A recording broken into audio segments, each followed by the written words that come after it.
70 बंदे नाम लेके हुजूर ने मस्जिद नबी से निकाल दिए। और फलां के बेटे फलां खड़ा हो जा, निकल जा, तू मुनाफिक है। हुजूर ने 70 बंदे निकाल दिए। अब 70 बंदे इकट्ठे गली में निकले तो रश तो पड़ जाता है ना।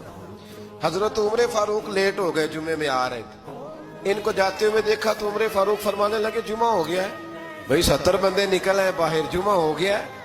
तो एक मुनाफिक कहने लगा था कि नहीं हुजूर ने निकाल दिया। तो अब्दुल्ला बिन अबी सलोल जो इनका सरबराह था ना, वो कहने लगा चुप कर। हजरत उमर से कहने लगा हाँ जी हो गया है। वो भी कहने लगा था नहीं हुआ, हमें निकाल दिया गया। तो ये सरदार बोला, कहने लगा हो गया हो गया। हजरत उमर कहने लगे चलो जुमा हो गया तो जाके अंदर हुजूर की जियारत ही कर लेता हूँ, लेट तो हो ही गया हूँ। हजरत उमर अंदर चले गए तो पीछे से वो मुनाफिकीन अपने सरदार से कहने लगे कि 2 मिनट में उमर को पता चल जाएगा कि तुमने झूठ बोला है। उमर को जाके पता चल जाए। कहने लगा बड़े पागल हो, मैंने तुम्हारी जान बचाई है।